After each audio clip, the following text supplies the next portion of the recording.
नमस्कार मित्रांनो, जे आपण पुशेगावची वारी होते पण काही कारणामुळे 7 ते 8 दिवस आपण हे झालो होतो. त्यामुळे आज दादांना कॉल केला. मी सकाळी तर दादा म्हणले चालतंय या. तर मित्रांनो, खरोखरच एवढं महाराष्ट्रामध्ये मला प्रेम भेटलं, जे आपण शून्यातून निर्माण केलं. खरोखरच तसं आपण काम करत गेलो तसं आपल्याला फळ भेटत गेलं. आणि खरोखर ज्या कारगिलनं जे संघर्ष मोठा केला ना आणि पुशेगावचा गुलालाचा मानकरी झाला. तर मित्रांनो, मालकाच्या मनात नव्हतं किंवा आपल्या पुशेगावचा गुलाल भेटेल, पण खरोखर नशिबानं साथ दिली आणि बैलानं ऐकलं आणि आपल्याला पुशेगावचा गुलाल भेटला. आज आपल्या समोर आहेत दादा. दादा नमस्कार. नमस्कार. तुमचं नाव सांगा महाराष्ट्राला. आमचं सुधाकर ज्ञानदेव साळुंके. दादा किती वर्षापासून तुम्ही बैलगाडी क्षेत्रामध्ये आहे? बैलगाडी क्षेत्रात जसं आम्ही पहिलं आमचं सूर्यकांत साळुंके पासून धाकटा भाऊ मुंबईवाली. ते पहिलं आमचं कसं बाळासाहेब शिंगण कराड त्यांचा आमचा पहिला दाजी ते आमची त्यावेळी आमचा पावर पडत होता तो शिंगण बाळासाहेब शिंगणांचा. ते आमची सख्य दाजी ती. त्यापासून आमच्या घराला नात लागला तो. दादा किती बैल झाले आतापर्यंत? आत्तापर्यंत एक अग्नी झाला, पंजाब झाला, माहिब्या झाला, नंतर ह्यो आला. पुशेगावचं गुलाल हे तुमचं पहिल्यांदाच घराला भेटले का कधी ह्याच्या आधी भेटले? ह्याच्या आधी आमचं पावरनं एकदा घेतलेलं 96-95ला. तेव्हा किती नंबर झाला होता? तेव्हा 3 नंबर झालेला. आता किती झाला? आता 10 नंबर झाला तिने. दादा म्हणजे गुलाल महत्वाचा आहे ना. हा गुलाल महत्वाचा. आता काय सांगते बैलगाडी क्षेत्र म्हणजे आता ज्या तुमच्या वयात जेव्हा बैलगाडी क्षेत्र वेगळं तेव्हा कॅमेरा नसायचा किंवा निकालात प्रॉब्लेम याचा किंवा काय, पण आता कॅमेरा मॅच सर्व आता किती वेगळं झाले? आता तसं बराचसाच फरक पडलाय तसा. तरी पण किती म्हणजे चांगलं झालं, उलट पहिल्यापेक्षा जरा चांगलं झालं.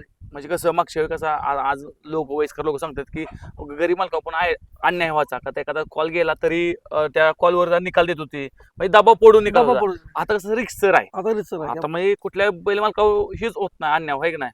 म्हणजे जेव्हा पुशेगावला पळाली गाडी आज दिवशी गाडी असताना माझी घरचीच गाडी पळवा डिसिजन होता. असं काय झालं नेमकं की ऍक्च्युअली पायरा नव्हता आपल्याला. मग आम्ही पाटील आपले स्वप्नेचे ते मग गावापासून आले तर सकाळ सकाळी ते रानात निघाले. मी रानात घरी निघाला म्हटलं पायरा आपल्या कोणाला पायराच नाही म्हटलं. थांब म्हणजे तुला पायरा करून देतो. मग ते अचानक घडून अचानक घडून आणलं तिने. बैल कुठला काय काय आपल्याला माहित पण नव्हतं. तेव्हा गटाला गाडी बसली गाडी बसली. आणि जेव्हा सेमीला गाडी बसली तेव्हा काय वाटलं होतं, किती आनंद होता तेव्हा? बरं वाटलं आपला आनंद. आता किती त्रास होतोय आज म्हणजे आज पहिऱ्यासाठी खूप अडचण येते. आता मोठ्या मोठ्या बैलाचं नियोजन चांगलं होतं पण आपल्या बैलाचं नियोजन होत नाही. साधारण किती कॉल करतो मला, तर कॉल केल्यावर काय म्हणतात लोक? हाय देतो बघू म्हणते ती देऊ फुडल्याला. असं होतच ना शेवटी. म्हणजे तरी असं थांबा जाऊ असं कसं असं- झालं का? पहिरा झाला, पहिरा मोडलाय पायरा असं कधी मोडलेलंच नाही, पण थांबा म्हटली तशीच. तर पैसे किती मागतात?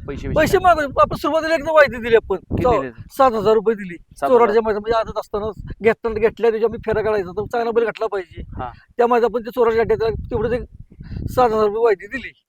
7,000 वाहिनीत लावा. आता कसं म्हणतात, आता बैलगाडी क्षेत्र अनेक घरातनी बैल आहे ते, पण आपल्या जिल्ह्यामध्ये आहे का ना अनेक बैल घराचे धावणे चांगली पैसे देते पण नियोजन होत नाही आहे ना. आज खरोखर आता किती कॉल येतात तुम्हाला नियोजनासाठी किंवा पैऱ्यासाठी? आता पायऱ्यासाठी भरपूर कॉलेज आहेत की. जेव्हा पुष्यावरचा गुलाल घेतल्यापासून आता किती नियोजन चांगलं नियोजन होतं? झालं तर परवा निवरेल 2 नंबर झालाच की. निवरेल 9 नंबर म्हणजे पळला की सगळं होतं आहे का नाही. फक्त पळतो पण नियोजन चांगलं होत नाही होत मामा. नाही. आहे का नाही. आज मामा तुमचं वय किती आहे साधारण? आता माझं 54 वय आहे. 54 वयात आहे का नाही. मग 54 वर्ष म्हणजे बैलगाड क्षेत्र आहे, अजून अनेक नंदी बैल आहे की नाही. मग प्रत्येक नंदी काळ येत असतं आहे की नाही. असतो की. आजकाल म्हणतात की जेव्हा उन्हाळा असतो बैल जास्त पळतो किंवा थंडीत बैल जास्त पळतो किंवा असं एक आवाज आहे. काय नेमकं असतं दादा? काय तसं काय नाही, आपलं कंटिन्यू आपलं फेरत राहिला का नाही बैल की पळतोच तो.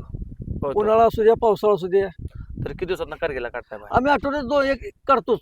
आठवड्यात? उन्हाळ्यात पावसाळ्यात काढतोच. आता त्याला खुराक बिराक कुठला देताय काय? खुराक आपलं आमचं खुराकाचं वेगळं आहे सगळं.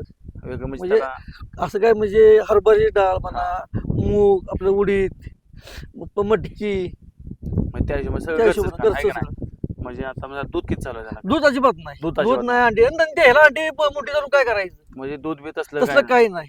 म्हणजे सगळं आपलं शाकाहारी म्हणजे शाकाहारी, सगळं पूर्ण शाकाहारी. म्हणजे घरात आहे की नाही. हो करा लय शांत बैल आहे का नाही? शांत. म्हणजे जेव्हा गुलाल पडल्यानंतर काय सांगितलं अमित पाटलांनी, का तर अमित पाटीलचं एक महाराष्ट्रभरात नाव आहे आणि त्यांचं जेव्हा म्हणजे म्हणजे आज गोरगरिबासाठी पाठीमाग असतात त्यांनी.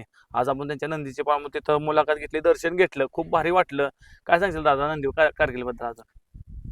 असं कसं काय सांगू, कारगिल आमचं मुळात म्हणजे कसं आहे, खाली जाता निवांत जातो, निवांत पूर्ण निवांत. असं वाटणार पण नाही बैल एवढा पळ. आपल्या कसं हा. चालतं. आज आपल्या समोर मित्रांनो आपले जिवलग मित्र म्हणजे एक देवांना नातं जोडलेलं असते का, तर कुठं ना कुठं एक प्रेम भेटत असते. काम चांगलं झालं की मैत्री पण चांगली होत असते. तसं आपल्याला देवान दिला एक मित्र. आज काय सांगशील महाराष्ट्राला, का तर आज अनेक नंदी आपण बघतोय बैलगाडी क्षेत्रामध्ये आलायस, कसं वाटते? कसं मस्त वाटतं. आता काय गावातला बैल होता, पायरा झाला नव्हता. काका म्हणले पायरा करायचा आहे. तर पहिलवानांनी पायरा केला. तो बैल ऍक्च्युली आपण पायरा तो बैल आपण आधी बघितलेला प्रभू सोबत पळताना. प्रभू सोबत पहिला हातातच पळायचा दोन्ही खांदे. तो तिथे पिंजोडला बादशाच आहे आणि तो पायरा आमच्या डोक्यात आला की याला पायरा करूया. तो पायरा केल्यानंतर पुसेगावला ते आदल्या दिवशी इथंच आलेला या वस्तीवर ठेवलेला. पण तो पायरा केला गेलो पुसेगावला गट काढला. गट काढल्यावर गट काढायची अपेक्षा यांची बरीच होती की आमच्या बैलांना कमीत कमी गट तरी काढावा. गट काढल्यावर आमचा अंदाज असा होता की 3 नंबर ते 4 नंबर तास लागलं की गाडीनं म्हणा मारतो म्हणजे लागणारच गाडी अशी अपेक्षा होती किंवा स्पीड होतं गटाला त्या गटाच्या अंदाजावर की ही गाडी पाळणारच. आणि दुसऱ्या वयात त्यानं पुसेगावचा गुलाल घेतला. फायनलला फॉल झाली काय गाडी उत्तेजनार्थ पात्र झाली. खालच्या शेवटच्या नंबरमध्ये गुलाल राहिला. तेवढ्याचा आनंद आपल्या गावातला बैल राहिला. नाव झालं बस. पहिलवानासोबत तुम्ही सर्वजण एकत्र असता किंवा कुठल्या मैदानात पहिल्यासोबत काय सांगते पहिलवानाबद्दल? दिलदार व्यक्ती आहे ते. काय पहिलवानांचा एक नियम आहेत काय त्याप्रमाणे ते चालतात की बाबा पहिलवानांचं असं असतं की जो खरोखर आहे म्हणजे जो खरोखर करतोय ज्याला माहित आहे की पहिलवान काय आहेत त्यांच्यासाठीच पहिलवान करतात. ज्यांनी पहिलवानाला डावललंय त्यांच्यासाठी ते काय करत नाहीत. आणि कोण म्हणे पहिलवान असं बोलला तसं बोलला त्यांना स्पष्ट बोलायची सवय आहे. ते जर म्हणतात पहिलवान म्हणजे निंबाळकरांसारखं शांत आणि संयमी व्यक्ती आहे. रोकटोक बोलणार आहे पण रोकटोक बोलणार आहे पण शांत आणि संयमी नाही. म्हणजे शांत आहे म्हणून ते संत नाही एवढं कोणी समजू नये शांत घेऊ नये. पहिलवानाला हलक्यात घेतलं तर पहिलवान व्यवस्थित ठोका देतो. म्हणजे सगळ्यांसाठी आहे पण जे अंगात रग आहे किंवा काय आहे म्हणजे शब्दाला शब्द असं पहिलवानाचं काम आहे का नाही? पहिल्यापासूनच काम तसं आहे ना. काय असेल ते तोंडावर बोललं माणसाला एक वेळ तोंडावर राग येईल मग खरं बोललेलं पटतं. कालच्याच अड्ड्यात एक फायनलसाठी गाडी राहिली. त्यांचा पायरा ऍक्च्युअली दुसरा झाला होता पण त्यांना डायरेक्ट सांगितलं की तुम्ही खोंड घातलाय तो खोंड तुमचा काय म्हणजे डायरेक्ट राहू शकत नाही. म्हणजे याला एक खांदा तेवढं स्पीड आहे तेवढं दुसऱ्या खांद्याला स्पीड नाही. डायरेक्ट सांगितलं दुसरा पायरा केला ती गाडी काल फायनल राहिली. म्हणजे डायरेक्ट बोलल्यानं काय होते एक तर राग येईल पण माणसाला स्पष्ट कळते खरं बोललेलं माणसाला टोचतं पण तीच खरं पहिलवान बोलते. मित्रांनो बघा आणि म्हणजे एक प्रेम असते किंवा हे आज या सुपना गावामध्ये तो बैल इकडे येणारच आहे मित्रांनो. पण आज एका गावामध्ये 2 पुसेगावचं हिंद केसरी गुलाल म्हणजे किती मोठी गोष्ट आहे. आज गोर गरीब नंदी भरपूर आहेत फक्त त्यांना नियोजन होत नाही. माझी एक विनंती करतो की त्यासनी घेऊन पळा 3 नंबर 4 नंबर 5 नंबर बैलासनी घेऊन पळा का तर आज आपला दिवस उद्या त्यांचा पण दिवस येऊ शकतो. ही बैलगाडी क्षेत्र एवढं म्हणजे आज आपण महाराष्ट्र फिरलो आज एवढं महाराष्ट्र फिरलो आपण सगळं जाणून घेतलं प्रत्येक घरात काय काय तर आज आपल्या दादांनी बोलवलंय. आज बघूया आज कायम म्हणजे एक सोबत असते दादा म्हणजे एक नंदी किती प्रेम असते. आज दादाला विचार. दादा नमस्कार. नमस्कार. काय सांगशील दादा आज खरोखर म्हणजे सुपना गावामध्ये 2 पुसेगावचे हिंद केसरी गुलाल भेटले आपल्यामध्ये. आज घरचं नियोजन झालं काय सांगशील आज गावाला पुसेगावचे हिंद केसरी कारगिलला मिळवून दिले? आता बोलायचं म्हटलं तर अमित पाटील सुपणे एक त्यांचं टार्गेट असतं पुसेगावात एकतरी गाडी राहावी आणि त्यांचं आजपर्यंत नियोजन फसत नाही. जी गाडी आज कारगिलचं नियोजन केलं आज त्यांचं मनापासून आपण आभार. का तर पुसेगाव त्यांची मी बाईट घेतली होती जेव्हा गुलाल झाला पुसेगावात पण त्यांच्या डोळ्यात अश्रू बघितले आपण. काय सांगशील? असं म्हणजे त्यांचे घरची गाडी पण कमीत कमी ते कमी 7-8 मथुरची वर्ष गाडी 1 नंबर करावं एक त्याची नंबर. इच्छा होती. इच्छा होती. आज दादा त्यांच्या डोळ्यात जेव्हा आपण अश्रू बघितले तेव्हा त्यांचं सांगणं काही होतं पण त्यांना येत नव्हतं का त्यांचं डोळे एवढे भरून आले होतं का हे प्रेम असतं आहे का नाही. दादा त्यांना भरपूर जणांनी ट्रोल केला पण ते ट्रोलनुसार त्यांनी शब्दात शब्द दिला आणि ते गुलाल त्यांनी आज मिळवून दिला. पहिलवानांनी 1 महिना आधी सांगितलं होतं की पुसेगावला आमच्याकडे आता काय नाही आमच्याकडे लांगडा घोडा आहे. म्हणजे टिटवीला पायाला दुखापत झाल्यामुळे पहिलवानांनी सांगितलं की आम्ही महिनाभरात एक तरी बैल आणणार आणि तो पण फायनलसाठी ठेवायची आमची म्हणजे जिद्द आहे. आणि मथुर एक फायनलसाठी ठेवणार त्यामुळे पहिलवानांनी ठरवलेलंच त्या बेताने त्यांनी दोन्ही गाड्या फायनलसाठी पात्र केल्या. उद्या कोकणात मथुर येत आणि मथुरची फॅन खूप उत्सुक आहे. काय सांग उद्या आहे उद्या 9 तारीख आणि कोकणात चिपळूणमध्ये वैशिष्ट्य डेअरी निमित्त आपण जे भरवलेलं असतंय मोठं प्रदर्शन असतं 9 तारखेला उद्या मथुर जाणार आहे. म्हणजे गेले 4 दिवस भरपूर नंदी गेलेत.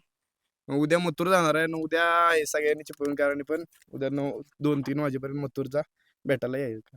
मित्रांनो खरोखर रात्रीच आपला आणि स्वप्नील दादा आपलं कॉल झाला की दादा आज कोकणवासियांनी खरोखर तुमचं नाव एवढं कोकणामध्ये काढतं की आम्ही डांगे पण तिथं आला पाहिजे. रात्री दादांचं माझं कॉल झालं RD भाऊचं माझं स्वप्नील दादाचं कॉल झालं त्यात रात्री डिसिजन घेतलं ठीक आहे मी आज मथुर पण येतोय मी पण का तर आपला देव बकासूर 5 तारखेला आला होता तर मला तिथे येताना का तर माझी यात्रा होती पालीची तिथं मी अडकलो होतो पण त्या खरोखर या महाराष्ट्रानं सर्व त्यांनी बोलवलं कोकणी व्यवस्थेचं खरोखर समाधान होतं आणि खरोखर आज कारगिलचं दर्शन झालं. आज मला एवढं प्रेम भेटलं खरोखर तुमचं सर्वांचं मनापासून स्वप्नकरांचं आणि कारगिलच्या सर्वांचं मनापासून धन्यवाद.